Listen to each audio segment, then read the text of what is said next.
Okay, this video is going to demonstrate the search tab for the Milestone XProtect Smart Client. Okay, so from the live view, click on search. Now I have this set up with nothing in here, but the previously used camera dates and times will be populated into the screen when you first click on it, unless it's cleared out first. From left to right, you'll have the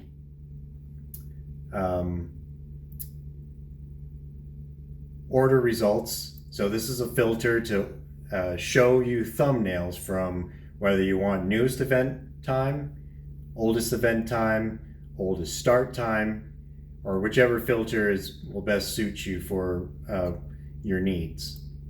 Over here is a zoom in and zoom out of the size of the thumbnails. And this one will show you the borders or hide them. So over here, you can select, again, the dates, times of the footage that you want to see. But in this case, you're going to see it in increments with thumbnails. Now there's a few quick select features for you. So if you select the last 2 hours, it will change the date and time to the present time and then show you footage from 2 hours from the present time. Same with the last 6 hours, 12, 24. If you click yesterday, it'll immediately go from midnight of the day prior to midnight. Midnight to midnight, morning to evening of the previous day. You could also do the last 7 days, or you can do a custom interval. Simply click on that tab and select the start and end time of the footage that you want to look at. For now, we're going to keep it of a 2-hour duration on 5/23 between 6 and 8. So the first thing that we're going to want to do is select a camera. So in here, you simply type in the camera that you want to view. And just like on every other tab, whether you're in the live or the playback or search, it will first show you what views that camera can be found in, and then it will also list that camera separately on its own. So we're going to click on that, and now it's going to populate in thumbnail between 6:47 and 8:47 on 5/23. And then all I have to do is simply scroll through and look for whatever it is that I'm looking for in a little thumbnail preview. So if we were looking for this red SUV right here, simply select that, and now it's playable in this preview mode. Simply hit the play, and then you can watch the motion. Now you'll notice on this timeline that you see a little yellow marker here, and that it played from this moment forward. However, you could back this up to the time prior to the motion, just in case there's possibly something else that could have occurred that it's not realizing is motion, and play it from there. Every thumbnail will start with 5 seconds prior to the motion actually being displayed on the camera.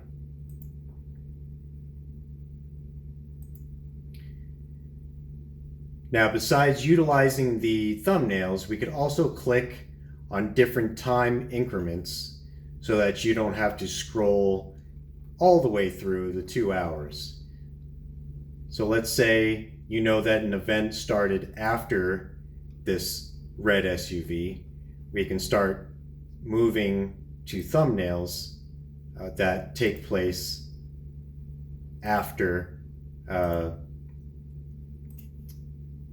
the red SUV. Now I have it filtered to start with the newest event times at the top, which is why the blue box is moving seemingly backwards.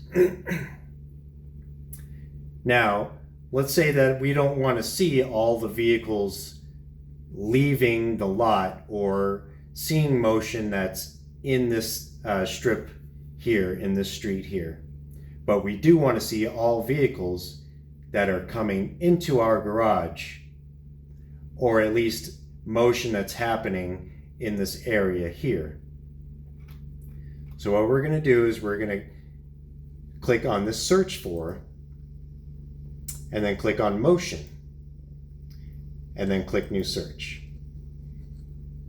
Now under this, now that we have the motion filter, which is demonstrated with these icons here, we're going to click on cameras selected.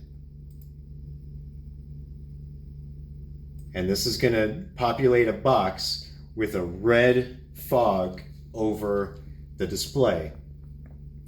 The reason for that red fog is so when you draw a box for the location of where you want to see motion, it'll turn clear, demonstrating that that's the only area that is going to look for motion. First, make sure that this box here with the dotted box within and a minus sign are selected. Do not want to have this one selected. Make sure this one is blue.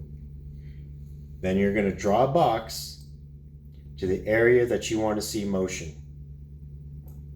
As soon as you let go of the mouse, it's going to auto-populate with all the thumbnails demonstrating that there's motion in those areas.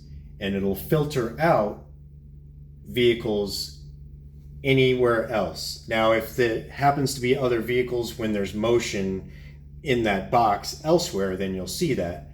But it will not independently see any motion outside of that box. Again, we'll select this one with the red vehicle,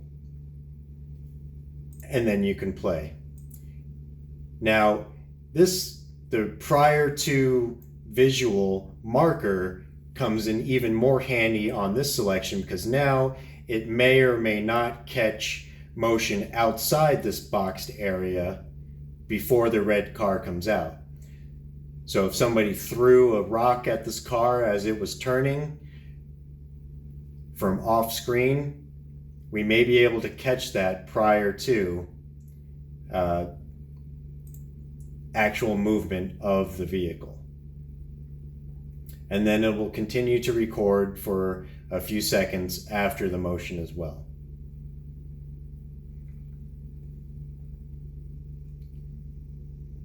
Now, if you want to see other cameras, just simply clear the list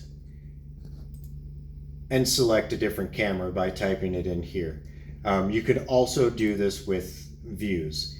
This is going to be a lot of thumbnails, but it will be from all views, from all cameras within that view at incremented time.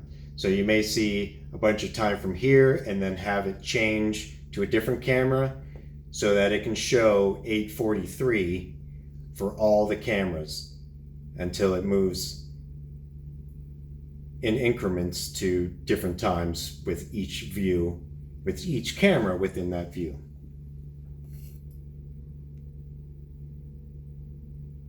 Now, if we want to save a bunch of thumbnail footage, just simply click on the boxes that we want to save, and at the bottom it'll pull up this toolbar.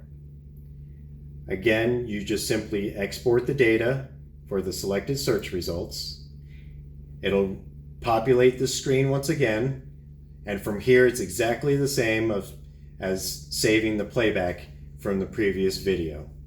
You'll choose your folder by clicking on the three boxes, making sure that the Exportech player is in there, still images are included, and a media player format is included.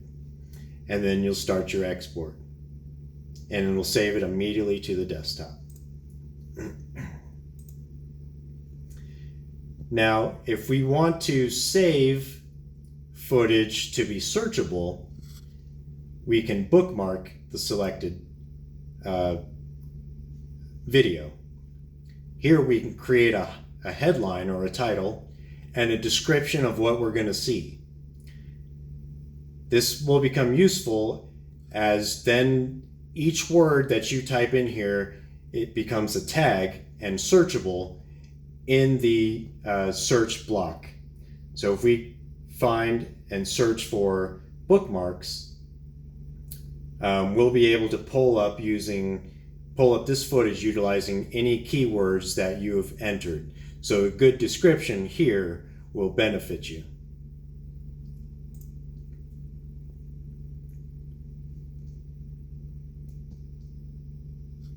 Now I can also move these selected cameras into a different view. And now you'll see you'll have the same playback options because it's basically creating a floating playback option where now I just have 3 cameras. I also have a time bracket. I can turn that on or off. And then I can play back all cameras at the same time. And simply close that out to return to your search. Oops.